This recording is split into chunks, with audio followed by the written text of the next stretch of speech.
जय मसी। म तपाईँको प्यारो भाइ गङ्गाराम गुर्ताल। म हजुरको बिचमा आज आउन पाउँदा धेरै खुसी भएँ। सन्चै आरामै हुनुहुन्छ?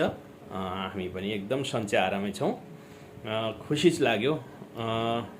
साँच्चै तपाईँ र हामीलाई सदा सर्वदा हाम्रो जीवनमा हामी एउटै कुरा सोच्छौँ र हाम्रो जीवनमा शान्ति आओस्, प्रेम आओस्, होइन, विश्वास, नम्रता, आशाहरू, होइन, हाम्रो जीवनमा धेरै हामी सोचिरहेका हुन्छौँ। मेरो जीवनमा किन शान्ति आएन भनेर, मेरो जीवनमा मलाई किन कसैले प्रेम गरेन भन्ने कुरामा हामी जान्छौँ। त्यसकारणले तपाईँ र हाम्रो घर परिवारमा एकता र प्रेमको सन्देश लिएर आएको छु। जसरी प्रेम, है, स्वर्गलाई पृथ्वीको प्रेमको आवश्यक छ र श्रीमती श्रीमानको बिचमा पनि प्रेमको आवश्यक छ, परिवारमा पनि आवश्यक छ प्रेमको, र छरछिमेकीमा पनि एकदम प्रेमको आवश्यक छ, र घर परिवारमा पनि शान्तिको एकदम आवश्यक छ। हामी शान्ति चाहन्छौँ भने यसलाई शक्तिशाली बाइबल वचनहरू लिएर आएको छु, जहाँ परमेश्वरले आज तपाईँ र हामीलाई बनाउनु भयो र तपाईँ र हामीलाई यो जीवन शान्ति दिनको लागि लेख्नु भएको वचन हामी घोषणा गर्नेछौँ।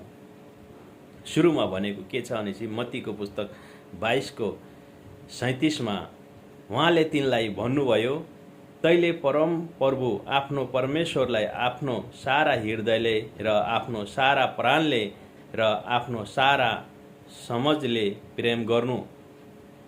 मान र प्रथम आज्ञा यही हो भनेर भन्नुभएको छ। त्यो पनि यस्तै छ अरे, तैले आफ्नो छिमेकीलाई आफूलाई जस्तै प्रेम गर्नु भन्नुभएको छ।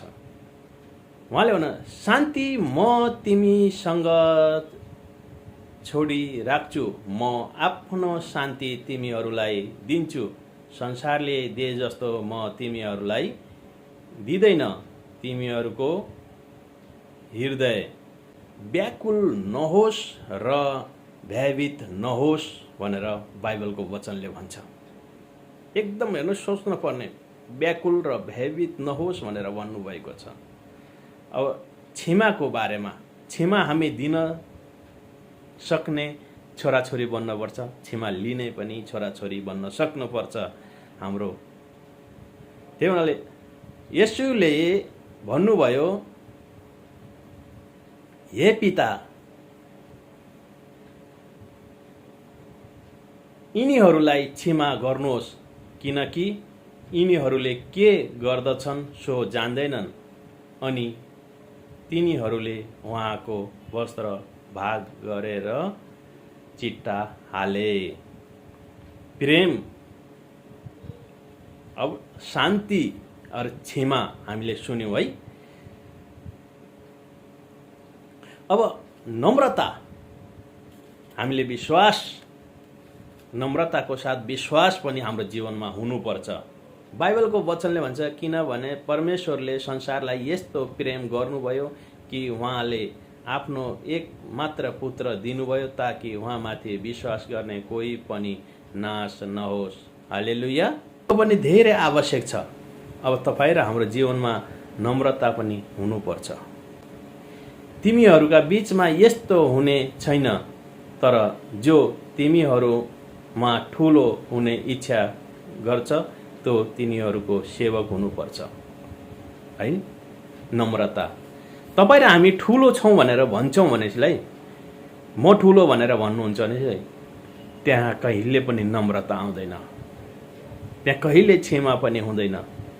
तपाईँ हामी म एउटा ठुलो मान्छे बन्ने इच्छा गर्नुहुन्छ भनेदेखिलाई सबैको अगाडि शिर झुकाउनुहोस् र सबैलाई प्रेम गर्नुहोस्।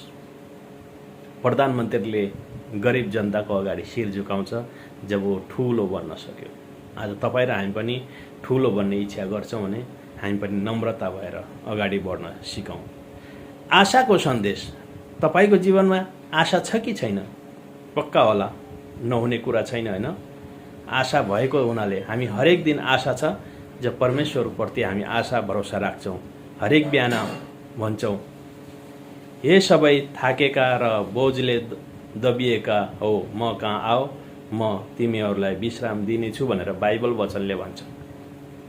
थाकेको, हामी दिनभरि थाक्ने, कति चिन्ता छ, कति घरको परिस्थितिको चिन्ता छ होइन, छोराछोरीको चिन्ता छ, धन दौलतको चिन्ता छ, नौकरीको चिन्ता छ,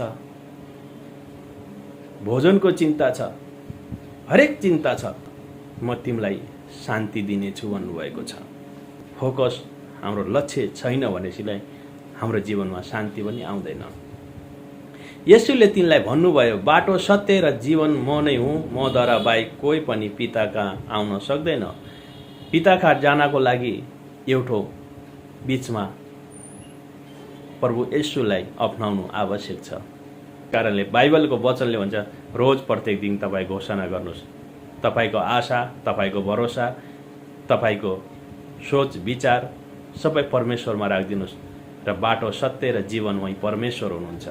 र तपाईँलाई आजको यो सुन्दर दिन तपाईँको लागि धेरै आशिषमय हुनेछ र तपाईँको उन्नति हुनेछ, तपाईँको असल नौकरी हुनेछ, तपाईँको मित्रहरू मिल्नेछन् र तपाईँहरूको साथीहरूले तपाईँलाई अँगालो हाल्नेछन् र शत्रु पनि मित्र बन्नेछन्।